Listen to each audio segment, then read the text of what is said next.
Hi friends, అందరికీ నమస్కారం. అన్న, నా బ్యాంక్ అకౌంట్ ఫ్రీజ్ అయింది, ఏం చేయాలని ఈ మాటని ఇప్పుడు చాలా మంది చెప్తున్నారు. నేను కూడా చూసా, యూట్యూబ్ కామెంట్స్ లో, ఇన్స్టాగ్రామ్ కామెంట్స్ లో అండ్ రిలేటివ్స్ లో ఇలా చెప్తున్నారు బ్యాంక్ అకౌంట్ ఫ్రీజ్ అయిందని. సో నేను అనుకున్నా ఒక వీడియో చేయాలని. ఎవరైనా ఇలాంటి సిచ్యువేషన్ లో ఉంటే ఈ వీడియో చూస్తే వెంటనే వాళ్ళకి క్లారిటీ రావాలి అండ్ టెన్షన్ కూడా పోవాలని ఈ వీడియో చేస్తున్నాను. ఒకసారి ఫ్రీజ్ అయితే చాలా మంది లైఫ్ లో నీడ్స్ కూడా మేనేజ్ చేయలేరు. సో వీడియోని స్కిప్ చేయకుండా చూడండి. ఒక బ్రదర్ లాగా చెప్తున్నాను. ఫస్ట్ పాయింట్, అకౌంట్ ఎందుకు ఫ్రీ చేస్తారు? ఇది చాలా మందికి డౌట్ ఉంటుంది. నిజం చెప్పాలంటే ఇప్పుడు బ్యాంక్స్ 3 రీజన్స్ వల్ల అకౌంట్ అనేది ఫ్రీ చేస్తున్నారు. ఒకటి, ఇల్లీగల్ యాప్స్ వల్ల, gambling apps, betting apps, loan apps వల్ల మనీ వస్తే బ్యాంక్ అకౌంట్ ఫ్రీ చేస్తారు. And second one, unknown transactions, తెలియని పర్సన్స్ నుండి 50,000 లక్ష వస్తే సస్పీషియస్ గా ఉంచి బ్యాంక్ అకౌంట్ అనేది ఫ్రీ చేస్తారు. 3 పాయింట్, సైబర్ కంప్లైంట్. ఇది మెయిన్. ఎవరైనా సైబర్ పోలీస్ స్టేషన్ కి కంప్లైంట్ ఇస్తే బ్యాంక్ అనేది అలర్ట్ వస్తుంది. సో దానివల్ల బ్యాంక్ అకౌంట్ అనేది ఫ్రీ చేస్తారు. ఎగ్జాంపుల్ చెప్పాలంటే, ఒక ఫ్రెండ్ గేమింగ్ యాప్ లో 80,000 అనేది గెలుచుకున్నాడు. సో ఆ అమౌంట్ అనేది వెంటనే బ్యాంక్ అకౌంట్ లో డిపాజిట్ చేశాడు. ఆ నెక్స్ట్ డే అనేది బ్యాంక్ అకౌంట్ ఫ్రీజ్ అయింది. అతను ఇన్నోసెంట్ అయినా బ్యాంక్ అనేది ఎక్స్ప్లెనేషన్ ఇవ్వాలి. ఈ అమౌంట్ ఎలా వచ్చిందో కూడా క్లారిటీ ఇవ్వాలి. Second one, bank account freeze అయితే ఇమీడియట్ గా ప్రాబ్లమ్స్ ఏముంటాయి ఇప్పుడు తెలుసుకుందాం. వన్స్ ఫ్రీజ్ అయితే యూపీఐ ట్రాన్సాక్షన్ పనికిరాదు, ఏటీఎం లో కూడా క్యాష్ తీసుకోలేము, అండ్ నెట్ బ్యాంకింగ్ కూడా బ్లాక్ చేస్తారు.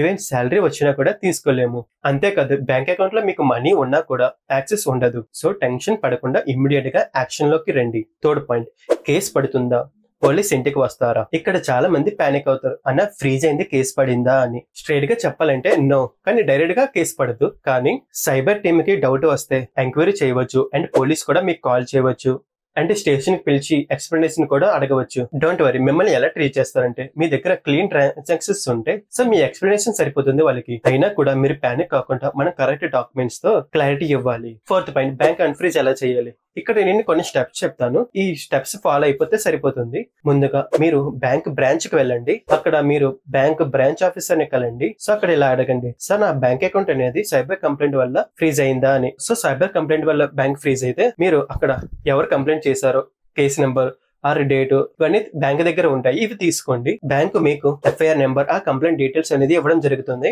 సో కంప్లైంట్ అనేది వేరే స్టేట్ లో సో ఫైల్ అయ్యి ఉంటే నియరెస్ట్ సైబర్ పోలీస్ స్టేషన్ కి వెళ్ళి ఆ కంప్లైంట్ డీటెయిల్స్ అనేది ఆర్ ఎఫ్ఐఆర్ డీటెయిల్స్ అనేది మీరు ఇవ్వాలి. సో ఫోర్త్ పాయింట్, మీ ఇన్నోసెన్స్ ప్రూఫ్ ఇవ్వాలి. ఎగ్జాంపుల్ చెప్పాలంటే, మీకు గేమింగ్ యాప్ లో మనీ వస్తే గేమింగ్ ఐడి, యాప్ లో విన్ అయిన అమౌంట్ అండ్ మీకు అమౌంట్ ఎలా వచ్చిందో క్లియర్ గా క్లారిటీగా చెప్పండి. ఏదైనా కన్ఫ్యూజన్ వల్ల కంప్లైంట్ రేజ్ అయితే మీరు స్ట్రేట్ గా చెప్పండి మీరు ఇన్నోసెంట్ అని. So fifth point, cyber officer investigation తర్వాత మెమో గానీ నో అబ్జెక్షన్ లెటర్ గానీ ఇవ్వడం జరుగుతుంది. లేదా ఆ సైబర్ వాళ్ళు డైరెక్ట్ గా బ్యాంక్ అనేది ఇన్నోసెన్స్ ప్రూఫ్ అనేది ఇవ్వడం జరుగుతుంది. నో అబ్జెక్షన్ లెటర్ అనేది మీరు బ్యాంక్ ఇవ్వండి. సో ఆ బ్యాంక్ వాళ్ళు ఆ రిపోర్ట్ ని హెడ్ ఆఫీస్ కి పంపిస్తారు. ఇలా చేయడం వల్ల 7 to 15 days లో మీ బ్యాంక్ అకౌంట్ అనేది అన్ఫ్రీజ్ చేయడం జరుగుతుంది.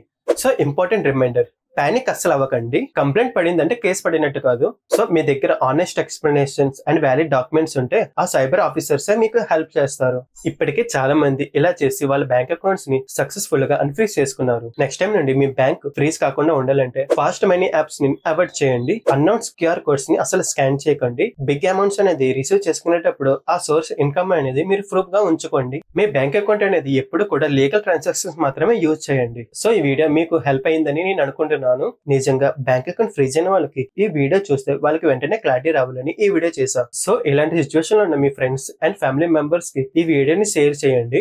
సో ఒక్క ఫార్వర్డ్ తో వాళ్ళ లైఫ్ అనేది రిలాక్స్ అవుతుంది కదా. సో మన తెలుగుకేట్ ఛానల్లో ఇలాంటి real and useful information regular గా ఉంటుంది. సో వెంటనే మన ఛానల్ ని సబ్స్క్రైబ్ చేయండి అండ్ బెల్ ఐకాన్ ని ట్యాప్ చేయండి. మళ్ళీ నెక్స్ట్ వీడియోలో కలుద్దాం. Thank you friends.